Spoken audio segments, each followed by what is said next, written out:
स्वागत है हॉरर की दुनिया में। हॉस्टल।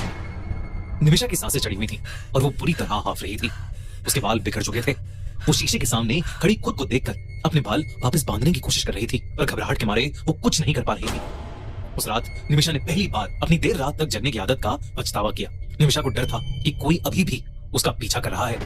इस बात की शुरुआत तब हुई जब मनीषा और निमिषा दोनों क्लास 8 में एक बोर्डिंग स्कूल में पढ़ते थे और हॉस्टल में रहते थे। स्कूल के गर्ल्स हॉस्टल की कुछ अलग ही कहानी थी।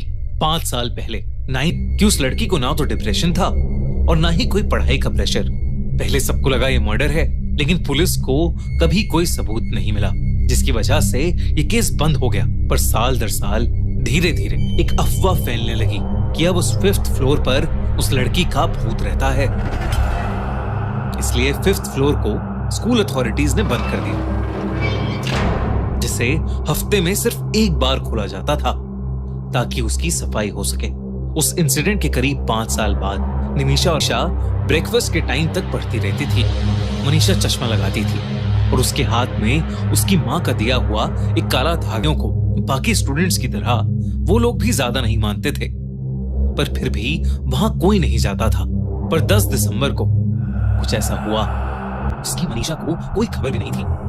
निमिषा रोज की तरह रात के 12:30 बजे रूम में बैठकर पढ़ाई कर रही थी और मनीषा दूसरी तरफ करवट लिए सो रही थी।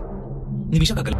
पूरे हॉल में एकदम शांति थी, बस कॉफी मशीन के गड़गड़ाने की आवाज आ रही थी कि कॉफी छलक गई। उसने देखा कि मनीषा उसके पीछे ही खड़ी है।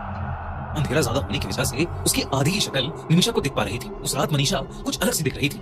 उसने ना तो अपना चश्मा पहना था और ना ही उसके हाथ में वो काला धागा था। निमिषा ने मनीषा से पूछा कि वो इतनी जल्दी क्यों जाग गई, जिसके जवाब में मनीषा ने बोला, क्यों ना हम दोनों 5th फ्लोर की बालकनी पर चलें।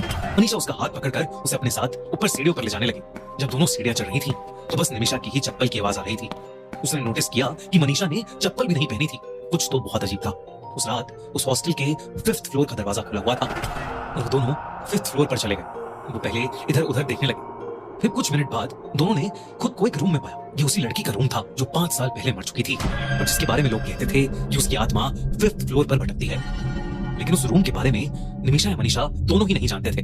उस रात मौसम बहुत ठंडा था। 5th फ्लोर के हॉलवे पर बनी खिड़कियों से ठंडी हवाएं आ रही थी और रात के अंधेरे में कोहरा जम रहा था। उसी बीच निमिषा की नजरें दीवार पर पड़ी, जिस पर किसी ने अपने नाखून से बड़ा